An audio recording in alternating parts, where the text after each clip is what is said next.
Hi, I'm Tyrrell of Uncommon Knowledge, and welcome to How to Reframe Life's Not Fair. 3 reframes to help your client escape the quagmire of self-pity. So recently diagnosed with a devastating illness and cheated on her by now ex-fiancé, Andrea certainly had cause for lament. Andrea was a client of mine. So her entirely understandable reaction of why did this happen to me is one that I've heard many times in my career. And as therapists and counselors, we'll sometimes hear clients focusing on how a particular situation, or even their lives generally, is or has been unfair. So this unfairness idea is pretty common in people. Now, we could point out that life isn't fair, or that fairness is an entirely human construct, that the universe takes no notice of what we humans think we've earned or deserve, or even that a lot of life is luck. We only need to look at the news or hear about friends of friends who've been brought low in some way to get a sharp reminder about the prevalence of misfortune that seems entirely disconnected to whether the person deserves the misfortune or not.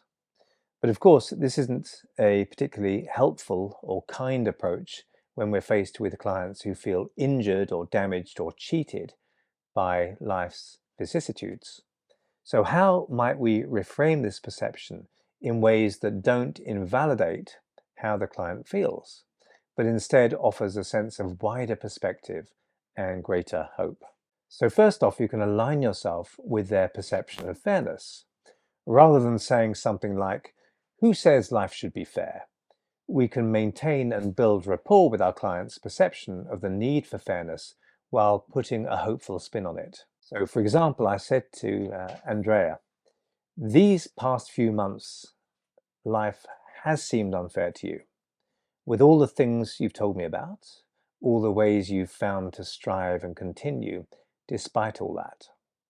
And I'm starting to really feel very strongly that you're now well overdue some lasting good luck." So language like this connects with the client's sense that life should have some sort of rules of fairness, but then extends that idea, but in a positive way. So now she's overdue some good luck. She's not just a victim of bad luck.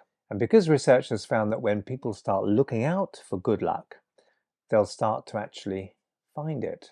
Step number 2, using other people's metaphors. So drawing a direct conscious comparison with someone obviously worse off seldom works. So telling other people that there are people starving, or there are people worse off than you doesn't necessarily help them.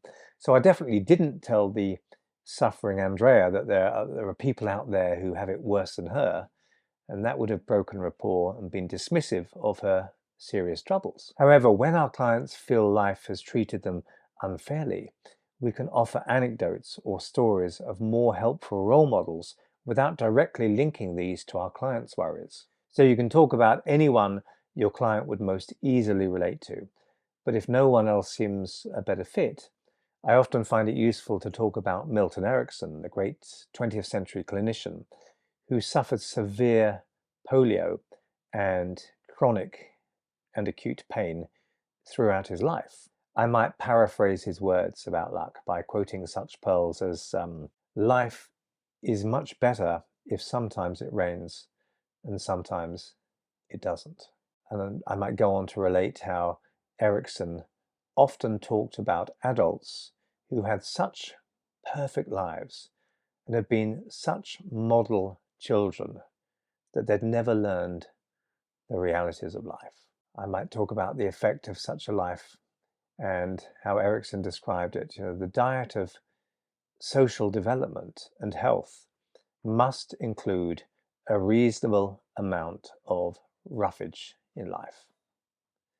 I relate Erickson's story almost as an afterthought or unrelated tangent after my client and I have talked about their unfair situation, and many other things in between.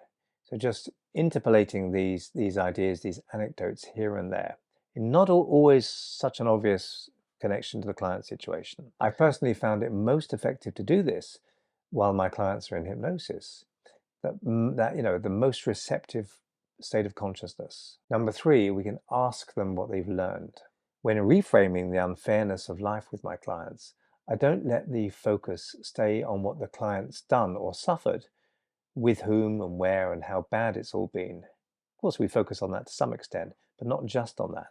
Instead, I encourage them to consider what they've learned from the experience. And I keep coming back to this. So to Andrea, I said, all that bad luck and misfortune has been a breeding ground for learning. Just as the most interesting trees are those that have faced storms, been lashed by rain and wind, buffeted, and grew greater because of all that, unlike the spoilt saplings in their protective little plastic cones that just go straight up. Or just as a sailor's skill can only increase by weathering the challenge of capsizing weather and waves, and overcome that. And over the next day or so, you can begin to notice more and more all the different things you've learned from everything that's happened. How that's already and deep within you making you a greater person. The deep learning is going to help you immeasurably in your future. Ultimately, we all have to take and make from life what we can with the materials that are handed to us by life.